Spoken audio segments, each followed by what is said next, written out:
Welcome, incredible mental upgraders, to another empowering episode of Mental Upgrade Podcast. I'm Lina. And I'm Daniel. Lina, I'm really excited about today's topic because I think it hits at the core of so many goals and dreams people have. It's the often overlooked truth behind making real progress. It absolutely is, Daniel. We often hear about the importance of motivation, and it's great when it's there. But what happens when it vanishes?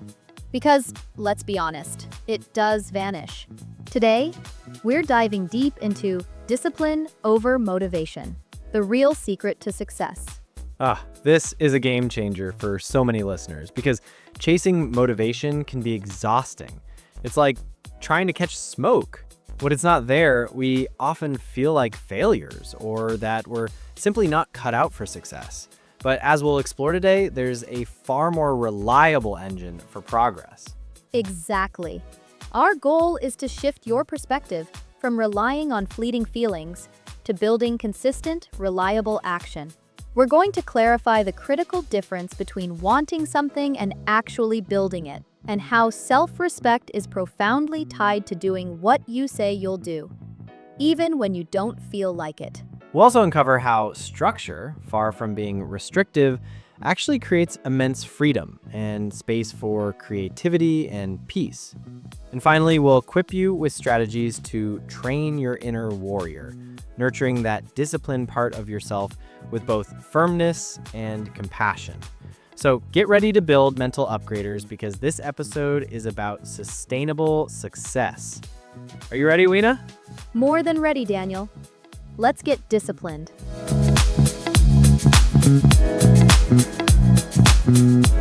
Lina, let's kick things off with a blunt truth. Motivation fades. It's that initial burst of excitement, that feeling of, I can conquer the world when you start a new project or set a big goal. It's fantastic, but it's rarely sustainable. It's like a rocket booster, right? You need it for takeoff, but it's not designed for the entire journey. We see this all the time. New Year's resolutions, sudden bursts of fitness enthusiasm, and then poof, it's gone. Exactly. And when that initial surge of motivation dwindles, which it inevitably does, people often interpret it as a sign that they weren't truly committed or that the goal wasn't for them. But that's simply not true. It's just human nature. The emotion doesn't last. So let's talk about the difference between wanting something and actually building it. This distinction is everything. Wanting something is purely a desire, an aspiration. It lives in the realm of dreams and intentions. I want to be fit. I want to write a book. I want to learn a new skill. It's a nice thought. Yeah, and we can want a lot of things. I want to have a superpower, but I'm not exactly building a superhero suit in my garage, am I? The want doesn't require action. It's passive. Building it, on the other hand, is about action. It's about the consistent, often unglamorous steps you take every single day, whether you feel like it or not. So, wanting to be fit is thinking about how great you'd look. Building fitness is lacing up your shoes for a run when it's cold outside and you'd rather stay on the couch. It's doing the unsexy work. Exactly. Building requires showing up. It requires effort. It requires making choices that align with your long-term vision, even when your short-term desires are screaming for comfort or distraction. And the reason we emphasize this is because emotion doesn't last, but action does. This is perhaps the most crucial point. Motivation is an emotion. It's fleeting. It fluctuates based on your mood, your energy levels, external circumstances, even the weather. You can't rely on it to get you where you want to go. If you wait for motivation to strike every time you need to work out, write, or study, you'll be waiting a very long time. Yeah, if I waited for motivation to do my taxes, they'd never get done. The emotional high is great, but it's a visitor, not a permanent resident. Discipline, however, is the consistent action you take regardless of your emotional state. It's the commitment to your goals that transcends how you feel in the moment. So, if you're trying to write that book, Motivation might get you to write the first chapter, but discipline is what gets you to write the second, the third, and the 20th, even when the words aren't flowing. Or you'd rather be binging your favorite show. It's the decision to act based on your values and goals, not based on your fleeting desires. And here's the cool thing. Action often creates motivation. You might not feel motivated to go to the gym, but once you've done that 10-minute warm-up, you often find that the motivation kicks in. That's so true. The hardest part is often just starting. Once you get going, the inertia shifts.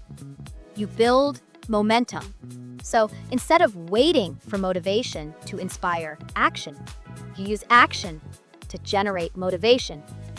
It's a flip in thinking that changes everything. It completely changes the game. Stop waiting for the feeling. Start with the doing.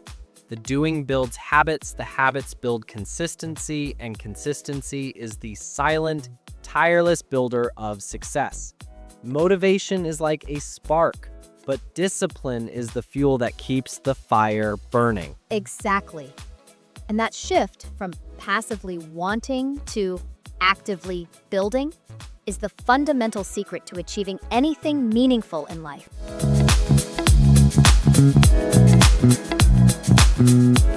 Daniel, building on that idea of discipline over motivation, there's a deeply personal aspect to this: self-respect through discipline. This isn't just about achieving external goals. It's about how you feel about yourself internally. This is huge, Lina, because when we talk about discipline, people often think of it as this harsh, rigid, almost punishing thing. But it's actually an act of self-love and self-respect. It's about making good on the promises you make to yourself, even when you don't feel like it. Oh, the promises we make to ourselves. I'll start eating healthy tomorrow. I'll wake up early on Monday. I'll finally get to that project. And then tomorrow comes, Monday comes, and suddenly the couch looks far more appealing. The couch is a powerful adversary, but every time you break a promise to yourself, no matter how small, you chip away at your self-trust. You're subtly sending a message to your subconscious. My word to myself isn't reliable. My desires aren't important enough to follow through on. And that's a dangerous message to send, because over time, that chipping away erodes your confidence. You start to believe, implicitly, that you're not someone who follows through, that you're not someone who can achieve big things. Exactly. Think about it. If a friend constantly broke promises to you, you'd eventually lose trust in them, right? The same thing happens internally. Your relationship with yourself suffers. But the opposite is also true. Every time you do follow through, even on something small, you strengthen that self-trust. You prove to yourself, I am reliable, I am capable, I do what I say I will do. So, when you actually get up and exercise, even though you're tired, or you decline that extra dessert, even though you want it, you're not just achieving a tiny goal. You're building your character. You're building your self-image. Precisely. It's an internal validation that's far more powerful than any external praise.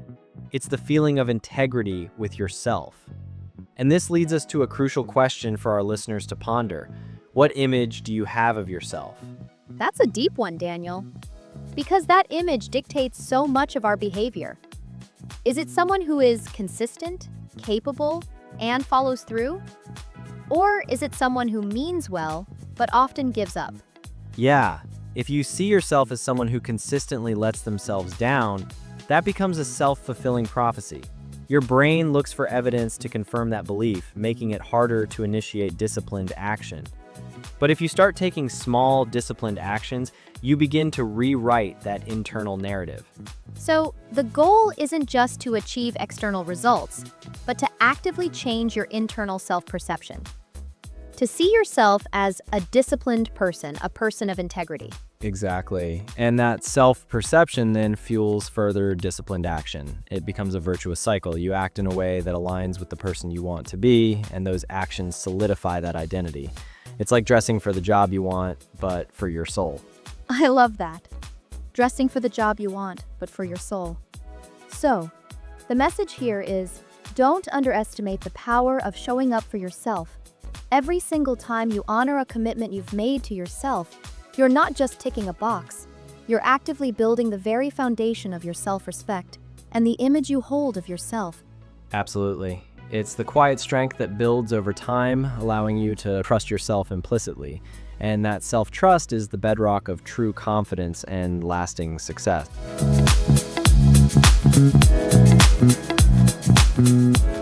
Lina, this might sound counterintuitive to some people. When we talk about discipline and routines, some might instantly think of rigidity, boredom, and a lack of spontaneity. But I believe that structure actually creates freedom.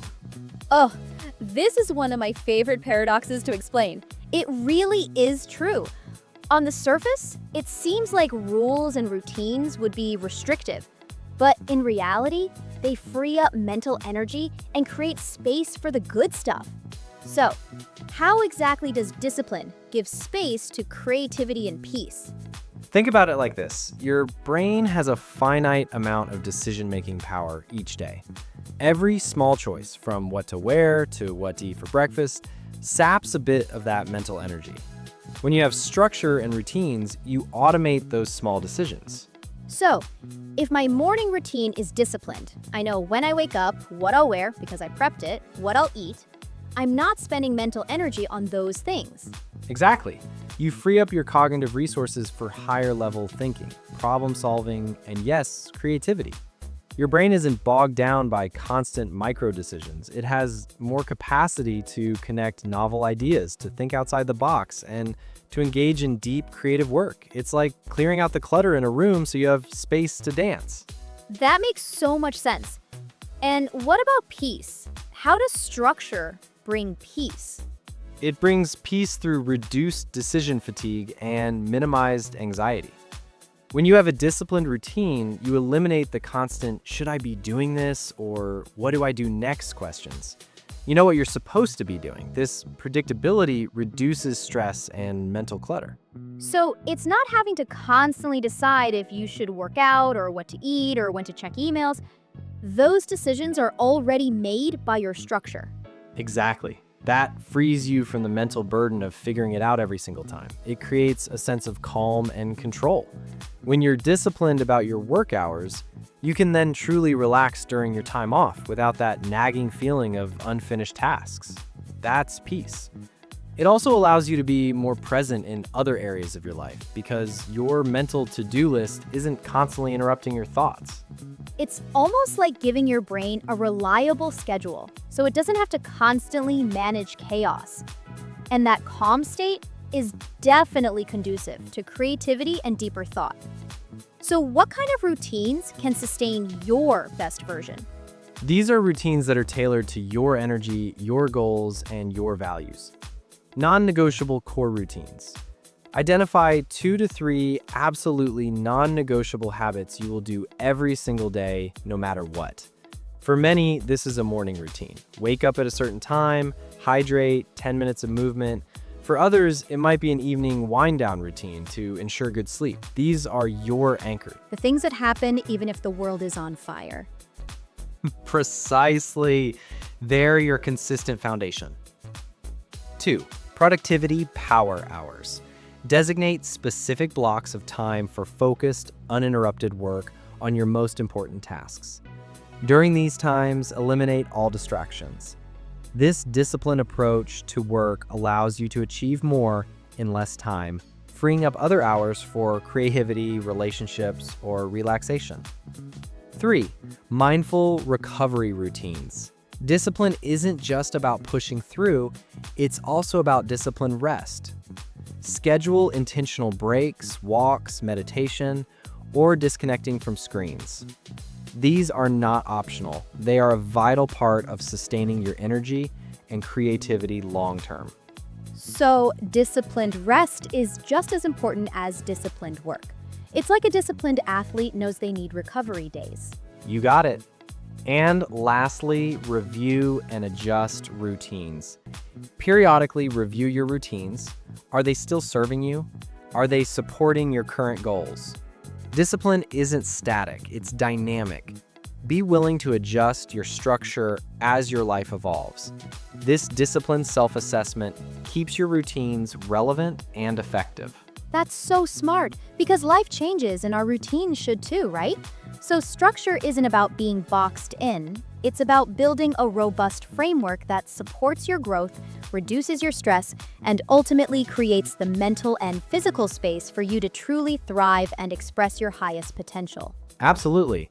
It's the hidden superpower that allows you to show up as your best self consistently.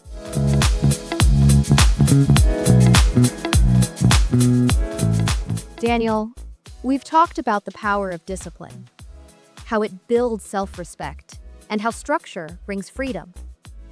But let's be real. There are still those days when the inner voice of weakness, comfort, or doubt is incredibly loud. So, how do we train our inner warrior? How do we navigate those moments when we just don't feel like it? This is perhaps the most challenging yet most rewarding part of the discipline journey. It's about learning to speak to your weaker version with both love and firmness.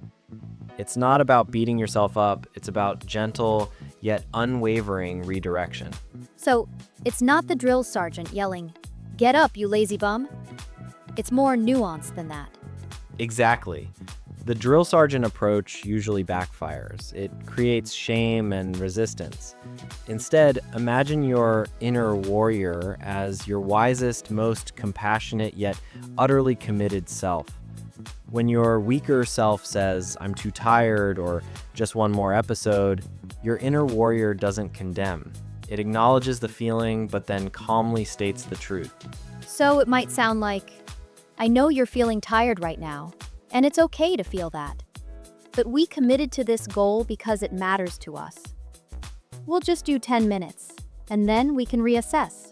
Perfect.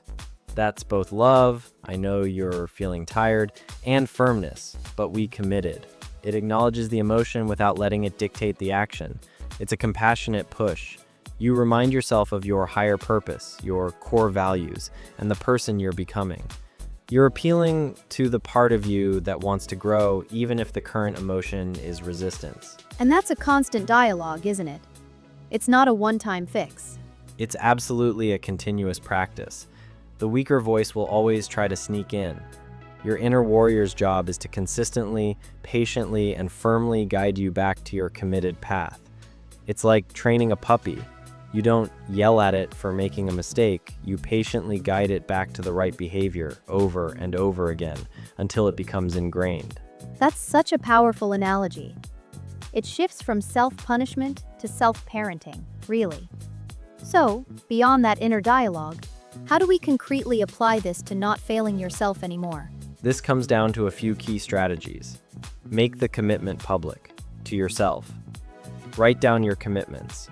Put them where you can see them. This isn't for others, but for yourself. It solidifies the promise in your own mind. Make it tangible. Focus on the next small action. When overwhelmed, don't think about the entire daunting task. Just think about the very next micro step. I don't need to run a marathon, I just need to put on my shoes. I don't need to write a whole chapter, I just need to open the document. This makes it manageable and reduces resistance. So, you trick your brain into just starting, knowing that momentum will often carry you through. Exactly. 3, implement immediate self-correction. When you do slip up, because you will, you're human, don't let it snowball into a full-blown failure. Recognize it, acknowledge it without judgment, and immediately pivot back. Okay, I missed my workout today, that's fine. I'm doing it first thing tomorrow, no excuses. The speed of your recovery is more important than the absence of mistakes. 4, reward the discipline, not just the outcome. Don't wait until you achieve a huge goal to celebrate. Celebrate the act of showing up, the act of discipline itself. I really didn't want to do that, but I did it. High five me. This reinforces the behavior your brain needs to stick with. So it's about celebrating the process, the effort, the commitment, which builds that internal self-respect we talked about earlier. Absolutely. And finally, connect to your deepest why. On those days when the motivation is at rock bottom, remind yourself of the ultimate purpose behind your discipline. Why does this matter to you? What kind of life are you building? What kind of person are you becoming? That deeper why is the ultimate fuel when emotion is running on empty. So it's about connecting to that larger vision of who you want to be and the impact you want to make. That's a powerful motivator in itself. It truly is. Training your inner warrior isn't about crushing your weaker self. It's about teaching it, guiding it, and ultimately integrating it with your higher purpose. It's about building an unshakable inner resilience so that you never, ever fail yourself when it truly counts. And that, Daniel, is the real secret to sustainable success. It's not about relying on fleeting motivation, but about cultivating that unwavering discipline and commitment to yourself.